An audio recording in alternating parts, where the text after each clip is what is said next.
Welcome to the Badass CEO podcast. This is Mimi McLean. I'm a mom of 5, entrepreneur, Columbia Business School grad, CPA, and angel investor. And I'm here to share with you my passion for entrepreneurship. Throughout my career, I have met many incredible people who have started businesses, disrupted industries, persevered, and turned opportunity into success. Each episode, we will discuss what it takes to become and continue to be a badass CEO, directly from the entrepreneurs who have made it happen. If you're new in your career, dreaming about starting your own business, or already an entrepreneur, the Badass CEO podcast is for you. I want to give you the drive and tools needed to succeed in following your dreams.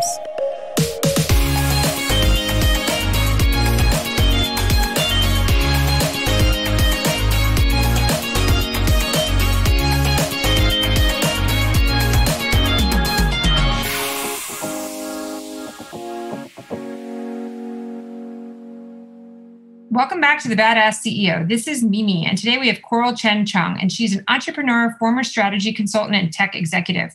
Coral is currently the co-founder and CEO of Senreve, a luxury brand for the millennial professional woman. Senreve launched in November 2016 to focus on developing beautiful and versatile products that address the wants and needs of the modern woman. The company has experienced significant growth over the past 3 years and recently launched a $16.75 million Series A investment. Thank you, Coral, so much for coming on today. I would love to start out with your story. I mean, you started out in banking too, or Bain Capital and Consulting? I started actually in banking. My first job was an internship at UBS in LA in the investment banking division. And it was a crazy experience that I did not enjoy. And I just felt like I joined because at the time I was a Wharton and Penn undergrad. And that's kind of the prestigious thing to do, is to go into investment banking. And I remember feeling like, oh my gosh, being an achievement-oriented, ambitious person, I was like, I really want this internship. Like most people get it when they're juniors. I'm going to get it when I'm a sophomore. I was so gung-ho. And yeah, it was a really great eye-opening experience that made me realize that banking was not for me. The culture, it's hard. It was testosterone driven. I was the only, I was going to say woman, but I was a girl at the time, right? I was like 19 or 20 years old. I was honestly just like scared of all the testosterone. It was crazy. And I also didn't feel like I had any role models, right?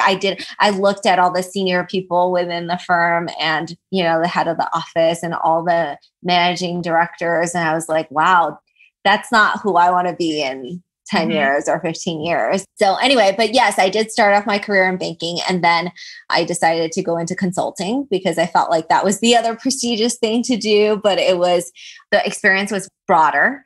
And what I wanted to get out of it was to really figure out what I'm truly passionate about and what I really want to do with my career. And so consulting was a nice platform for that because I got exposed to so many industries, different types of companies, different stages. I was based out in Asia, but I also worked in Silicon Valley. So it was a really nice breadth of experiences, which I thought was a good way to start my career, to get a flavor of a variety of things.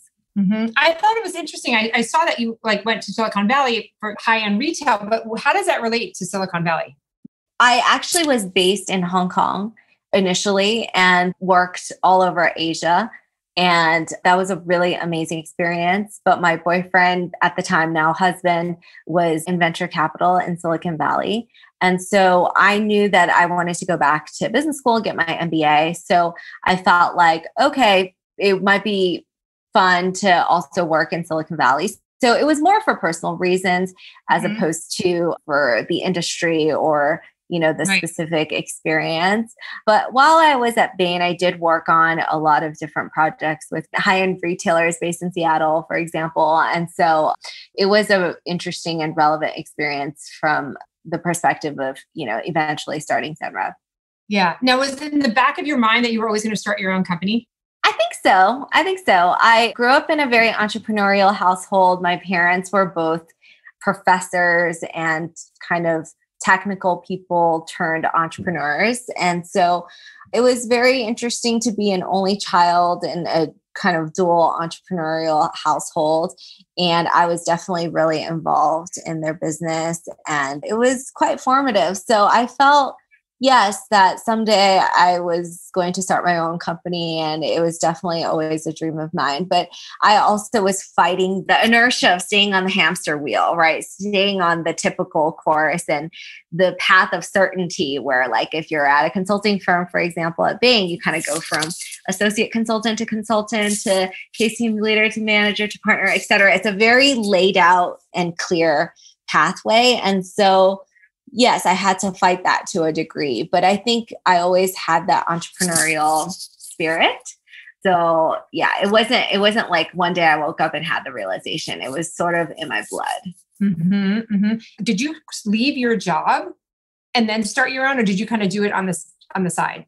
So when I was starting Senreve, I was working at a big data analytics company called Medallia, which is one of the high flying unicorn companies. About a year after I left, actually, it went public. And so at the time I was there, it was a really exciting time for the company.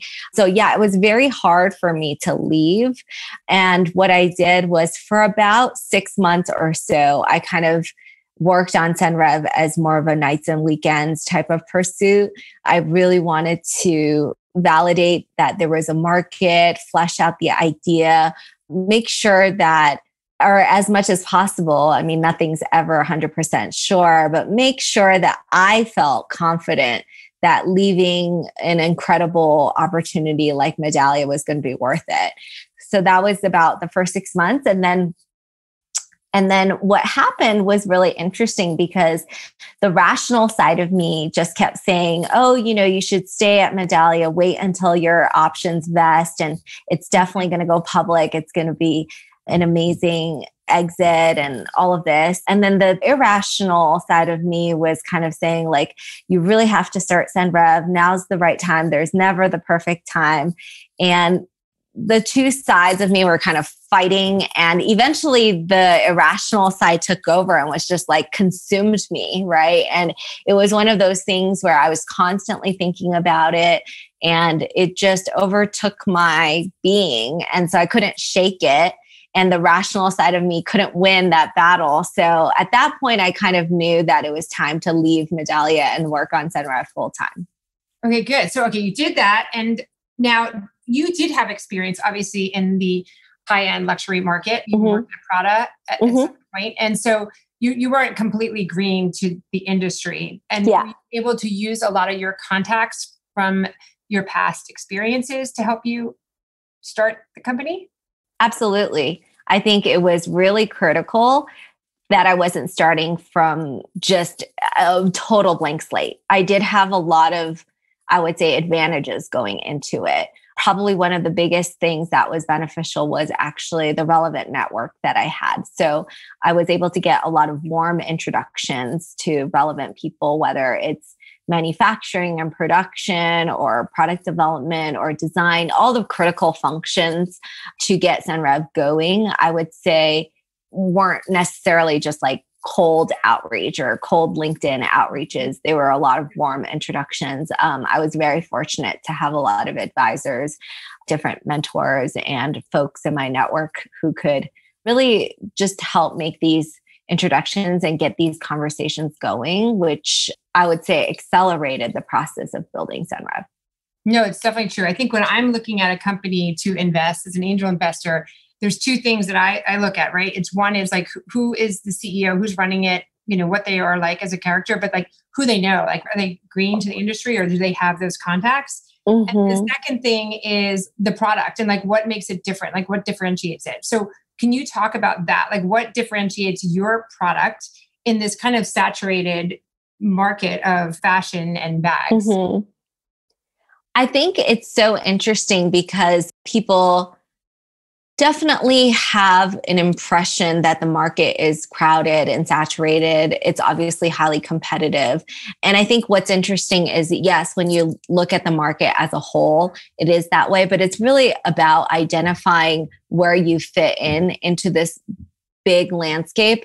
And it really is interesting because once you dig deeper, I mean, the luxury handbag market is huge. It's a 60 to $70 billion global market. And when you look at the different segments, each of those are $1 billion markets and opportunities. And so the Senreve points of differentiation really come across in a few areas. So the first is we really focus on the intersection of luxury, design, craftsmanship, quality, and versatility, functionality, and having all the features and details that women really want and need in their lives. So that intersection in terms of a product design, development, and delivery process is very rare. It didn't exist prior to Senreve starting. To have a brand focus on that level of luxury execution and design, but also having that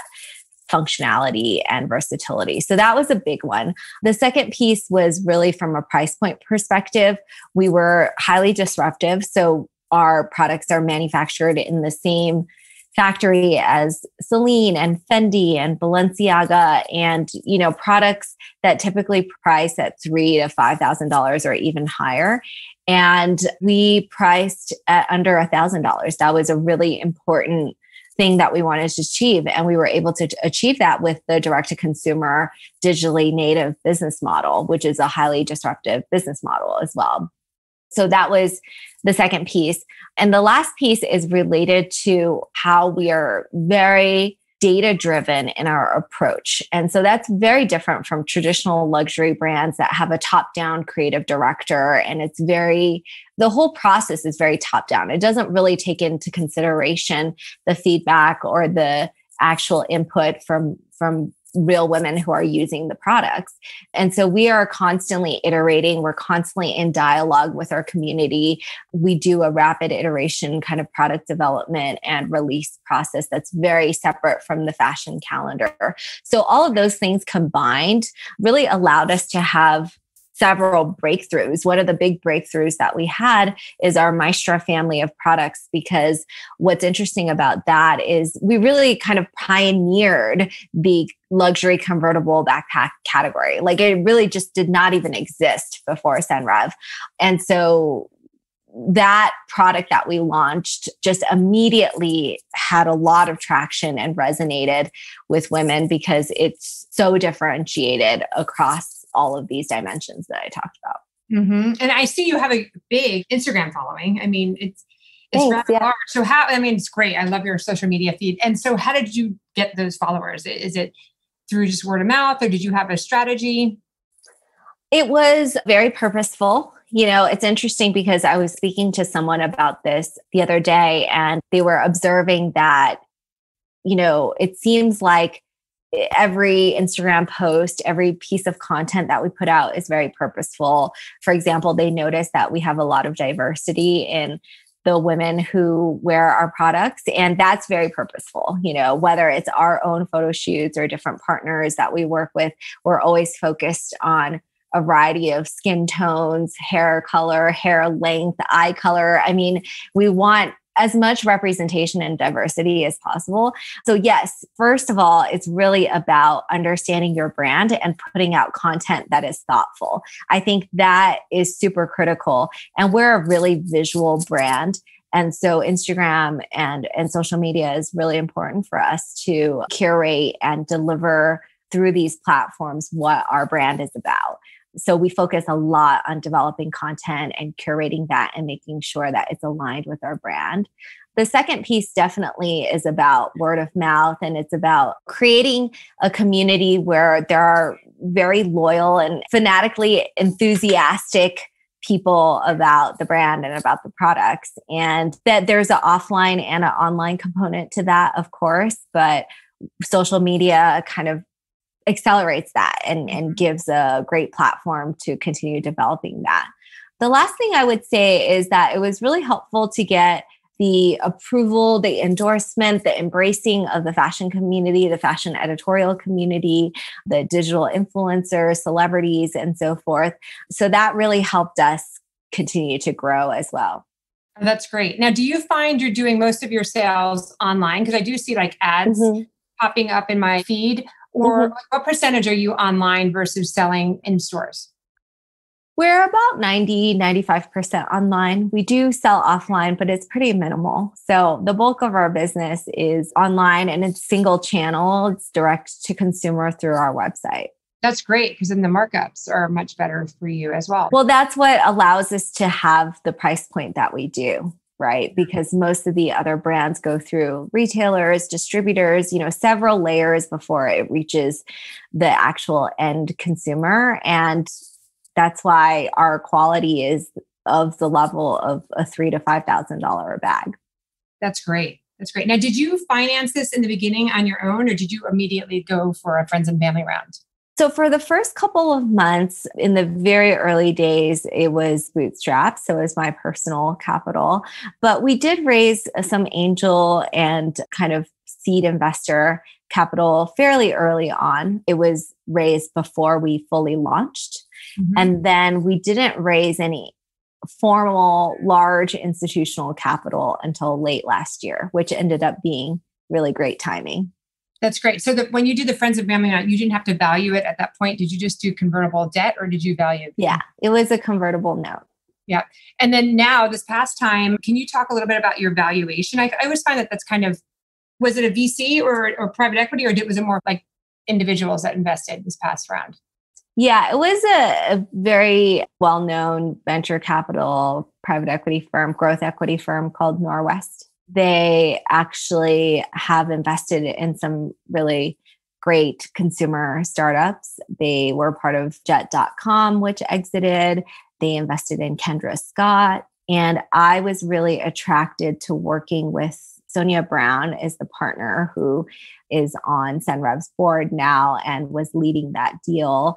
And I was really attracted to working with her because, there are not a lot of senior female partners at leading venture capital or private equity firms.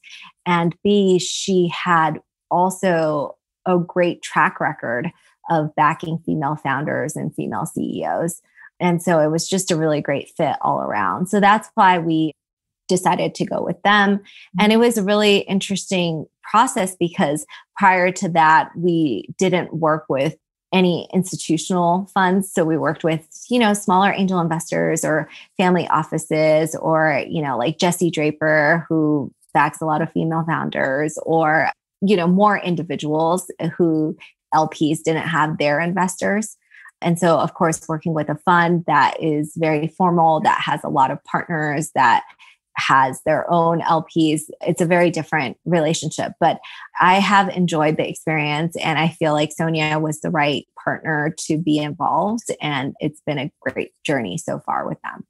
Oh, that's great. So Jessie did invest in your company as well? Yeah, Okay. she was part of the early round. Yeah. Okay. Because we interviewed Jessie a couple months ago. She's great. She's also very unapologetic and I really like her. And she's really proactive in terms of fostering community for female leaders and entrepreneurs, which I appreciate a lot. She organized like a little COVID roundtable for all the companies that she invested in that I thought was quite helpful. I mean, a lot of investors were trying to do things to support different companies. And I felt like she's done a lot of great things over the past few months, especially during this very tricky year of 2020. Yeah. Now, do you have any advice for any CEOs or entrepreneurs that are listening right now that are looking for financing? You make it sound like it was very easy to get in front of someone like Jessie or, in front of Sonia, but is there any kind of advice that you would give in order to get in front of these different private equity or VC or angel investors? Yeah, the first thing, it really goes back to doing a lot of networking, right? So I will be honest, I didn't start from zero, right? I had a really fantastic network from my MBA at Stanford, the Stanford community, and that network is really incredible. And so, Jessie happened to be like a close childhood friend of one of my business school classmates, right? So that's how we were connected. Obviously, my husband also knows her father from the venture capital community. So, we had multiple points of connection, right? It wasn't a cold LinkedIn email or outreach. So definitely I had a head start from that perspective and that was helpful. But I think what's interesting is a lot of people don't realize that once you have this entrepreneurial drive, there are people in your life that want to support you and want to help you, right? But you have to make the ask. And so I would say I was very assertive from that perspective in terms of really tapping into my network, reaching out to people, seeing how I could get in touch with Jessie in 3 or 4 different ways. I was definitely, in the case with Jessie, I was extremely persistent because, as you know, she's a young mother. She's got a lot going on. You know, while we were in conversation, she was also raising her funds for her fund. I was fundraising, but she was fundraising. And so you kind of have to be assertive and persistent in the pursuit of those conversations, right? And I had many, many follow-ups with Jessie. And so it wasn't by any means like a straightforward process. It required a lot of persistence. Mm-hmm. Now, have you had a pinch me moment that like, oh my gosh, this has worked. I can't believe it. I have my own company. It's successful. I just raised a lot of money. Like, what can you name any specific moment that you're like, oh my gosh, this is happening and it's working? A couple of those, you know, from the early days, I would say, I think what's interesting and exciting about Senreve for me is the vision has never really changed. So a lot of startups and founders and CEOs will talk about how they've pivoted or they've made some dramatic changes and as a result, the business became more successful. It's exciting to me that in some ways I'm still executing on the very first business plan that I ever wrote for Senreve. It's still a very consistent vision, which I think is super exciting. But what really was a major kind of pinch me moment early on was we had launched and we were pretty much sold out immediately. And we just had great traction, you know, pretty much from day one. And I think that speaks to the work that we did in advance of the launch, such that we were pretty confident that our products were going to be well received. And to your point about differentiation, we were very confident that the products were highly differentiated in the market. We weren't really copying anything that was out there. It was truly differentiated. And then the second time, you know, this was really like a small thing, but what's exciting was there's a Half Moon Bay private equity conference for women. You know, every year it's like a big gathering for female investors. And anyway, you know, friends started texting me and were like, oh yeah, I'm at this conference. And, you know, there was this panel and like 3 of the 5 panelists had Senreve bags. And so it was just, you know, it started to build that word of mouth and the buzz, and people were starting to recognize it and get excited about it. And a lot of the senior women at Goldman and Warburg Pincus and all these different places were starting to use our products and spreading the word. So that was really exciting. And then another anecdote like that was a friend of mine was on a flight from SFO to Sao Paulo, and it was like a business class flight. And he was saying like, oh my gosh, there are 2 women sitting next to me in business class with Senreve bags. And they're so excited to talk to me about it. And so there were all these great word of mouth indicators that started happening. And that was really exciting. I would say one of the big early milestones also for us, you know, like many good Silicon Valley startups, it started out of my garage and my basement and slowly took over other parts of my house. But the day we moved out of my house, that was like a huge moment.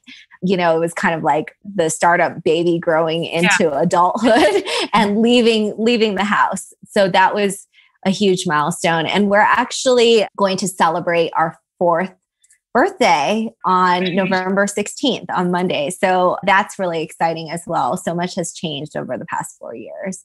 That's awesome. And how big is your team now? So we have about 50 globally. We have quite a global team. We have folks in Hong Kong and Shanghai, out in Asia. We have folks in Italy where we manufacture. And then we have, especially with COVID now, a pretty spread out team in the US. Some people are in New York, Denver. We have people, of course, in San Francisco where we're headquartered, but it's interesting to have such a spread out and global team. Is that hard for you to manage all those people? Like, is that on your shoulders, or did you hire somebody to kind of help oversee keeping that? As the team grows, the management and leadership challenges definitely exist. You know, are always talking about ways to improve like meeting productivity. And because we're coordinating across time zones, it is definitely hard for me because I do a lot of morning meetings and calls with Europe and Italy and a lot of evening calls and meetings with Asia. And so my days are pretty long in that way to accommodate all the time zones. But yes, I'm really excited to share that we just brought on a new COO. Her first day was actually 3 days ago. So that's been exciting. We brought on a chief growth officer who was the head of growth and VP of international at Away. So that's been really helpful. So yes, I am continuing to build out the leadership team so that it's more scalable and I'm not the bottleneck. I think that's really important for the phase of growth and the stage that we're at now. Yeah, I'm feeling like you have to touch everything. Is there anything now that you're doing during COVID, since everybody's kind of remote and working around the country or around the world, that you're doing to kind of still create culture? That's something that we talk about all the time, actually. And I think we've done it to varying degrees of success. In the early days of COVID, we did some virtual happy hours and get-togethers. And I think that had mixed results and mixed reviews. I think sometimes people just feel like, gosh, jumping on another Google Hangout or Zoom after a long day to, kind of do a virtual happy hour and have time to enjoy connecting is just hard. It feels draining and more of a burden. So I think we're still really working through those. But a lot of the things that I find to be helpful is creating more small group and one-on-one interactions. So I'm definitely having a lot more one-on-ones than I used to, but having even like a 10-minute touch point that's a little bit more personal that really allows people to get to know each other. I think it only works in a small group format, either one-on-one or maybe a group of 3. But I think those have been the most productive. That's true. That's a good point. Yeah. The other thing that we've really instituted is like team pulse checks and just making sure that people are feeling motivated and happy and productive and healthy and safe. And so we have done a lot more of like just data gathering and surveying and making sure that we're documenting feedback. From a leadership communication perspective, I do a monthly town hall with everyone on the team so they can submit questions or we can have a conversation about any topics or, any concerns or any questions really. So the topics vary from a very high level, kind of our strategy going into holiday to our hiring plan to kind of return to office, post-COVID, hopefully, at some point there will be a vaccine or hopefully, we could get it to a point where, like, as we talked about in Asia, people are back in the office because in Hong Kong, they don't have thousands of cases or hundreds of cases, right? They have very few cases, or like Singapore, they've gotten it to 0 new cases. And so people can be safe being fully back in the office or getting together for team building events and things like this. What has been your hardest part about launching this? Have you seen any obstacles that you're like, wow, I didn't expect this? I would say there are so many challenges. There are so many ups and downs. I definitely am a planner and very much like to keep things under control. And so I really hate surprises. So there are very few things that fall outside of my set of expectations because I really went into this eyes wide open. I kind of obviously experienced firsthand from my parents and their entrepreneurial experience. So I kind of knew in some ways, like, it's going to be stressful. It's going to be hard. Things are going to go wrong. I was just reflecting on, literally the day that we were supposed to launch, the day before we were supposed to launch 4 years ago, we were still kind of nervous about whether or not the products would arrive from Italy because they were stuck in customs. It's like all these crazy things happen all the time. In 2020 in particular, there was a moment, especially in March, when COVID hit Italy really hard and our factory partner, had a full shutdown. We were really nervous and really scared that we didn't know when they were going to reopen, how they would reopen. We had some angry people waiting for their products that were on pre-order that were delayed and delayed yet again. And we couldn't tell them a definitive answer of like, it will be shipped for sure on this date because we didn't know when things were going to reopen. So that was incredibly stressful, just the uncertainty. And where were they going? We were all locked down, so you didn't need a bag. Well, what's interesting is our products are premium and sought after, right? And so some of these people, it was like a birthday gift or something really special, and they probably thought about it for 6 months before pulling the trigger to buy it. And they've been waiting for it for like a few weeks, right? And so I could see them being anxious about it for sure. Yeah. Thankfully, I think most people were extremely understanding, in some ways, like going through this COVID experience. To your point, everyone was kind of empathetic of things being shut down. And, I think there was a lot of understanding, but also like we really during that time wanted to understand how Senreve can be supportive of women around the world that were struggling and how we can contribute. So we had this really incredible moment of getting together, pulling together a mass drive during the PPE shortage. We ended up donating over 20,000 masks to different hospitals around the country. And so, yeah, we've done a lot of things like that, especially this year, because we feel like it's really important as a brand to contribute and to really support women, because one of the main brand pillars for us is empowerment. And I think it's always really important to be authentic and live up to those brand values. That's great. So is there any advice you would give any entrepreneur that's looking to start their own business or they're thick in it? Any kind of last minute tips that you would say, this is one thing I wish I knew, or this is what you need to have, or anything? For the people who are thinking about starting, I think what I feel like I had the biggest struggle around was this critic inside, right? That was the rational side of me always kind of shooting down or poking holes at ideas that I had or things that I wanted to try out. And I think that's probably the biggest thing, is to, as much as possible, try to silence your inner critic. Really just try to think about it as, your career path is non-linear. It's always very winding. And most of the people who ended up where they ended up in a successful situation, it took them a few tries, or it was very convoluted. It wasn't like a straight and linear or kind of up into the right situation. So I would say, yeah, for the people who want to get started but are fearful or have doubts, try to surround yourself with people who are positive and supportive, and really, as much as possible, silence your inner critic. For the people who are thick in it and it's tough, to me, I think the main thing is there's always a silver lining way to look at things. One of our big cultural values at Senreve is optimism, flexibility and optimism, and grit and perseverance. Those are some of our cultural values. And I think it really is important to focus on the silver lining and the positive. And through challenges, if you are able to pull through and survive, sometimes the best ideas and the most interesting things come out of that. So I would say that's certainly been true for Senreve, especially through 2020 and the COVID time. I think it's really pushed me and pushed us as a team to come up with some incredible ideas because we were so constrained in many ways. So yeah, don't give up, because it's important to claw your way out of it, right? And even if it's not pretty, if you survive, that I think continues to build confidence for the next challenge. Okay, this has been awesome. I really appreciate your time, and I wish you all the success and continue growing. And thank you very much. I really appreciate it. Yeah, thank you so much for having me. I enjoyed the questions and I love what you're doing. Thank you.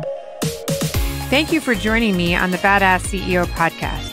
If you enjoyed today's episode, please leave a review, and see you next time. Thank you.